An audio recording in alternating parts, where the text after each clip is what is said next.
नमस्कार दोस्तों, नमः शिवाय जीवन ज्योति चैनल में आप सभी का हार्दिक स्वागत करती हूं। दोस्तों, आज की वीडियो बहुत ही महत्वपूर्ण होने वाली है क्योंकि अब हरतालिका तीज के लिए समय बिल्कुल नहीं बचा है।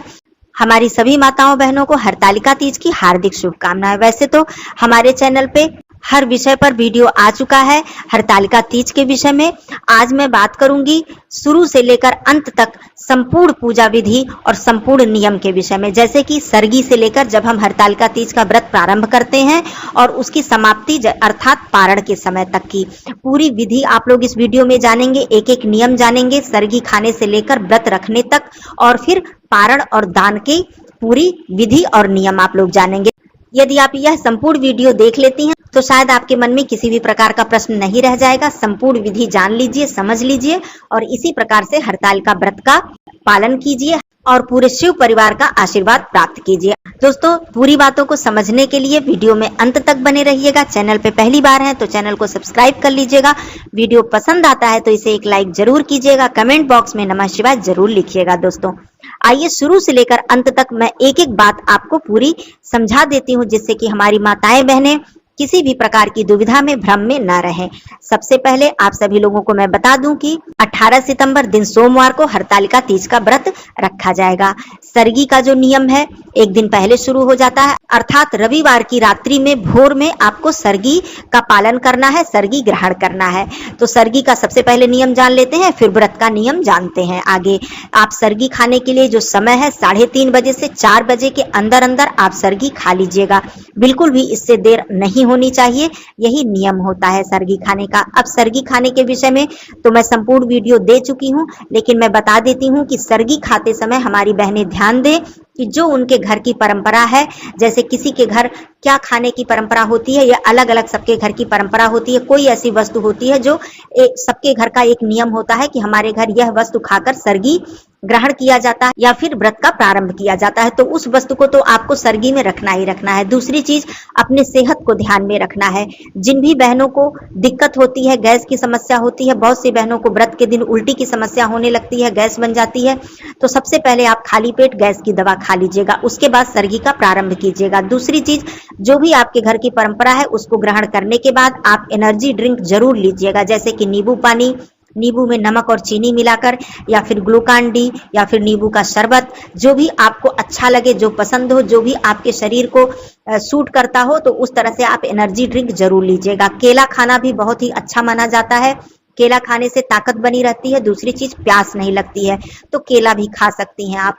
और जिन भी हमारी बहनों को चाय से दिक्कत होती है कि चाय यदि नहीं पीती हैं तो सर में दर्द होने लगता है, तो वो चाय भी पी सकती हैं। वैसे जहां तक प्रयास करें चाय पीना अवॉइड करें। यदि आपका काम चल जाता हो, चाय के बिना आपको दिक्कत नहीं होती हो, तो चाय ना पिएं। लेकिन जिन बहनों को परेशानी है वो चाय पी सकती हैं।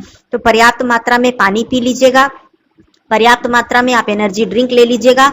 और रात्रि में जो आप भोजन करेंगी, भूल कर भी बहुत ज्यादा तेल मिर्च मसाले वाला भोजन बिल्कुल मत कीजिएगा। इस तरह से आप सरगी का प्रारंभ कीजिएगा। अब बात आती है व्रत के दिन आपको क्या क्या नियम करना है। सुबह सवेरे बहुत ही जल्दी उठ जाइएगा, ब्रह्म मुहूर्त में उठ जाइएगा। आपके जो नित्य कर्म है उसको निपटाने के बाद आप स्नान कीजिएगा, अपनी दैनिक पूजा कीजिएगा, सुंदर वस्त्र धारण कर लीजिएगा। सुबह के समय यदि आपके पास बहुत ज्यादा समय नहीं है तो आप मुख्य श्रृंगार कर लीजिएगा। फिर प्रदोष काल में तो श्रृंगार करना ही है, मुख्य श्रृंगार जरूर कर लीजिएगा। यदि आपके पास समय है तो आप पूरा श्रृंगार कर लीजिएगा। उसके बाद आप जो आपकी दैनिक पूजा है, सूर्यदेव भगवान जी की पूजा, माँ तुलसी जी की पूजा, अपनी दैनिक घर में जो मंदिर में आप प्रतिदिन पूजा करती हैं उसे कर लीजिएगा। सुबह यदि आप मंदिर जा पाती हैं तो बिल्कुल जाइएगा, सोमवार का दिन भी है, जाकर शिव मंदिर में पूजन अर्चन आप कर लीजिएगा। घर पर भी पूजन अर्चन करके भगवान शिव जी की आरती कीजिएगा, भोग प्रसाद अर्पित कीजिएगा। और कथा का श्रवण यदि आप सुबह करना चाहती हैं तो सुबह भी आप हरतालिका तीज व्रत की कथा का श्रवण कर सकती हैं। यदि चाहें तो संध्या को भी कर सकती हैं। दिन भर आपको निराहार निर्जला रखना है, किसी भी प्रकार का क्रोध मत कीजिएगा, अपने आप को बिल्कुल शांत चित्त रखिएगा, भगवान के मंत्रों का जप कीजिएगा यदि आपसे हो सके तो घर के जो कार्य हैं वो कम से कम कीजिएगा, यदि आपके घर में कोई करने वाला है या फिर कोई आपकी सहायता करने वाला है, क्योंकि इससे क्या होता है कि हमारी जो एनर्जी है वो बची रहती है, बहुत ज़्यादा एनर्जी लॉस नहीं होती है हमारी। तो जब हम पानी वगैरह नहीं पीते हैं तो बहुत ही ज़्यादा यदि हमारे ऊपर वर्कलोड बढ़ जाता है तो हमारी ताकत क्षीण होने लगती है और संध्या पूजन के समय होने तक हमारे अंदर, शरीर के अंदर एनर्जी नहीं रह जाती है। और जिन भी बहनों को अभी आदत नहीं है, शुरुआत है उनकी, बहुत ज़्यादा दिनों तक वो व्रत, बहुत ज़्यादा साल नहीं अभी रह पाई हैं, उनके लिए ज़्यादा दिक्कत होती है। तो आप अपने शरीर के हिसाब से देख लीजिएगा, जितना हो सके अपने ऊपर वर्कलोड कम ही पड़ने दीजिएगा, तो आपकी एनर्जी जो है वो बची रहेगी। अब पूरे दिन आप मंत्रों का जप कीजिएगा, भगवान के चरणों का ध्यान कीजिएगा, माँ पार्वती जी से अपने अखंड सौभाग्य के लिए आशीर्वाद लीजिएगा। अब बात आती है संध्या की, जैसा कि मैं स्क्रीन पर शुभ समय उसका दे दूंगी, आप देख लीजिएगा, नोट कर लीजिएगा कि शुभ समय क्या है, शुभ मुहूर्त क्या है, वो सारी डिटेल आपको स्क्रीन पर मिल जाएगी। अब बात आती है, आप संध्या के समय स्नान आदि करके पूरे 16 श्रृंगार कर लीजिएगा। काले वस्त्र भूल कर भी धारण मत कीजिएगा, चाहे वो ब्लाउज हो, चाहे साड़ी का कोई सेट हो, बिल्कुल भी नहीं। आपको लाल वस्त्र, हरे वस्त्र, पीले, इस तरह से आप वस्त्र धारण कीजिएगा। नई साड़ी भी आप धारण कर सकती हैं, 1-2 दिन का पहना हुआ वस्त्र भी आप पहन सकती हैं। उसके बाद पूजन की पूरी सामग्री लेकर आपको संध्या के समय तो मंदिर जाना ही है। आप संध्या के समय आपके पास पंचामृत हो तो आप पंचामृत ले लीजिएगा, अभिषेक करने के लिए गंगा जल ले लीजिएगा या फिर साधारण जल ले लीजिएगा। भगवान भोलेनाथ जी को अर्पित करने के लिए आप वस्त्र यदि हो पाए तो वस्त्र बिल्कुल लीजिएगा। माता पार्वती जी के लिए वस्त्र, श्रृंगार की पूरी सामग्री आप ले लीजिएगा, जितनी भी हो सके। अबीर, गुलाल, चंदन, पुष्प, बेलपत्र, समी पत्र, मिठाई, फल, जितना आपके पास सामग्री हो सके आप ले लीजिएगा। सामग्री के लिए चिंता मत कीजिएगा कि मेरे पास ये सामग्री नहीं है, क्योंकि भगवान केवल भाव के भूखे होते हैं। जो सामग्री नहीं है उसे मानसिक रूप से आप अर्पित कर दीजिएगा। धूप ले लीजिएगा, दीपक ले लीजिएगा, पर्याप्त तेल दीपक में रख लीजिएगा, क्योंकि आप जो दीपक वहां प्रज्वलित करेंगे, यदि आपका वो दीपक पूरी रात्रि जलता रहे तो ये बहुत ही शुभ होगा। तो आप दीपक प्रज्वलित करने के लिए पर्याप्त तेल और बाती ले लीजिएगा। उसके बाद आप संपूर्ण सामग्री लेने के बाद भोग प्रसाद अपने हाथ से कोई फलाहार स्वच्छ आप बना सकती हैं तो आप बनाकर ले लीजिएगा, नहीं तो कोई स्वच्छ मिठाई ले लीजिएगा, फल ले लीजिएगा। इस तरह से सारी सामग्री लेकर आप मंदिर में जाकर पूजन अर्चन कीजिएगा। भगवान भोलेनाथ जी का अभिषेक कीजिएगा, माँ पार्वती जी को सिंदूर और श्रृंगार की सामग्री अर्पित कीजिएगा।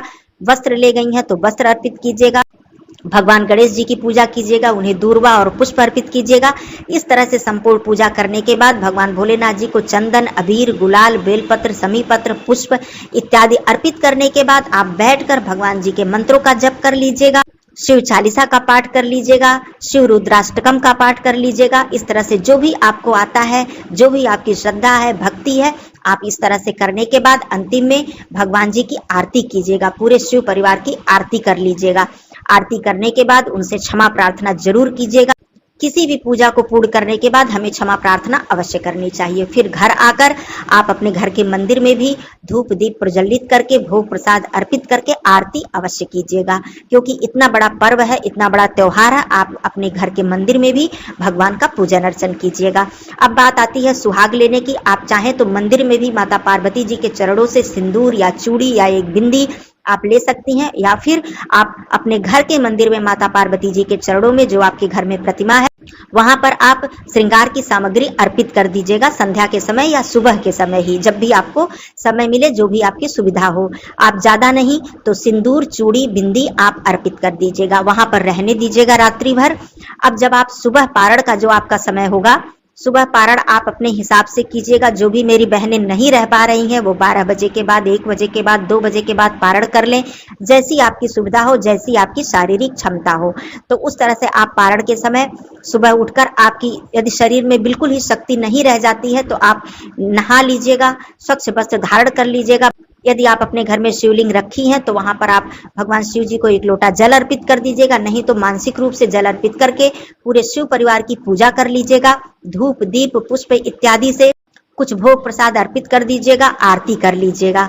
तो आप इस तरह से करने के बाद अब बारी आती है सुहाग लेने की। उसके बाद माता जी के चरणों में जो आपने सुहाग की सामग्री अर्पित की है वहां से उठाकर आप चूड़ी पहन लीजिएगा, बिंदी लगा लीजिएगा और अपने आंचल में सिंदूर ले लीजिएगा और अपने मांग में सिंदूर भर लीजिएगा।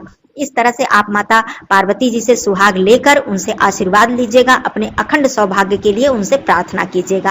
अब बात आती है दान की, क्योंकि दान किए बिना आपको जल ग्रहण नहीं करना है। दान में आपको अन्नदान सबसे पहले मैं बता दूं, चावल, दाल, आटा, हल्दी, नमक, सब्जियां, फल, ये सारी चीजें आप रख लीजिएगा और पूरी श्रृंगार की सामग्री जितनी भी हो सके, मुख्य सामग्री हो तो मुख्य सामग्री, अत्यधिक सामग्री आपके पास हो जाए तो और भी अच्छी बात है, आप रख लीजिएगा। कुछ उसके साथ दक्षिणा जरूर रखिएगा। फल में खीरा जरूर होना चाहिए, मैंने हर वीडियो में बताया है, हरतालिका तीज का ये नियम होता है। इसके बाद आप दान कीजिएगा हाथ से छूकर ओम ब्राह्मणाय नमः। दान करने के बाद आप माता पार्वती जी का आशीर्वाद लीजिएगा और जल ग्रहण करते समय मेरी बहनें ध्यान रखें, गुनगुना पानी पीकर ही आप जल ग्रहण कीजिएगा। यदि हो सके तो गुड़ और घी, काली मिर्च थोड़ा सा खाकर आप जल ग्रहण कीजिएगा और भगवान जी को जो आपने भोग प्रसाद अर्पित किया है उसे खाकर भी आप जल ग्रहण कर सकती हैं। उसके बाद आप थोड़ी देर बाद चाय पी सकती हैं, शरबत पी सकती हैं, जैसी आपकी शारीरिक स्थिति हो। और उसके बाद जब आप भोजन करेंगी पारण के दिन तो अचानक आप बहुत ही ज्यादा तेल और मसाले वाला भोजन बिल्कुल मत कीजिएगा, इससे आपको दिक्कत हो सकती है। ज्यादा से ज्यादा इस दिन भी आप तरल पदार्थ लेने का प्रयास कीजिएगा, जिससे कि आपका शरीर बैलेंस में हो जाए, संतुलन आपके शरीर का सही हो जाए। तो इस तरह से आप हरतालिका तीज का पर्व मनाइएगा। माता रानी आप सभी लोगों का सौभाग्य सदा सर्वदा अमर रखें। कोई भी प्रश्न हो सरगी से लेकर पारण तक के बीच में तो आप लोग पूछ सकती हैं, मैं पूरा प्रयास करूंगी आपके प्रश्नों का उत्तर देने के लिए। और आप सभी माताओं बहनों को हरतालिका तीज की बहुत बहुत शुभकामनाएं। फिर मिलती हूं अगले वीडियो में, तब तक के लिए धन्यवाद। नमः शिवाय, हर हर महादेव।